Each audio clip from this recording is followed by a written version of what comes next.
Not only has the Prime Minister and his government taxed Canadians into poverty, his former Environment Minister called single moms and small businesses arsonists because they oppose the carbon tax. Meanwhile, he ignored the warnings of his own Parks Department that the Jasper Valley had turned into a tinderbox. Warnings that go back to 2017, 7 years ago. Repeated warnings to clear the brush and do controlled burns. Why didn't his government do the job and prevent or mitigate this disastrous fire? It is always astonishing to hear the Leader of the Opposition talk about the impacts of the extreme weather events related to climate change while he opposes any climate action at all. He has no plan to fight climate change, which means no plan for affordability, which means no plan for the future of the Canadian economy. We have a price on pollution that is putting more money back in the pockets of 8 out of 10 Canadians where it applies, and is bringing down emissions and creating growth and jobs. That's what Canadians need. He pretends you can put out forest fires with taxes. Clearly that has not worked. Rather, what he should have done is listen to his own officials who said that the mass buildup of fuel in the Jasper Valley as a result of dead trees needed to be addressed through controlled burns and other clearing methods, and also preparation so that we would have the ability to fight the fire if and when it ever started.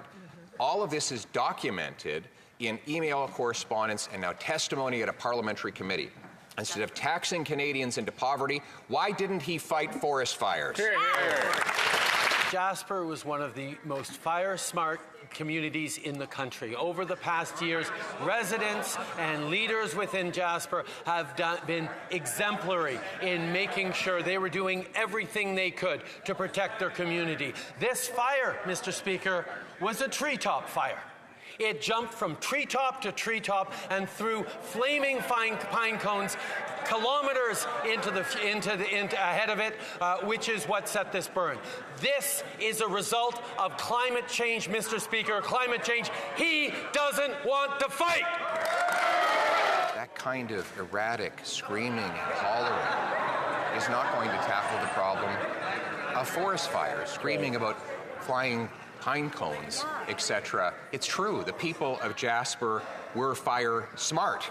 The problem is that the government in Ottawa was fire stupid. They were warned, this government was warned repeatedly over 7 years that they needed to clear the dead wood to prevent the spread of a future fire.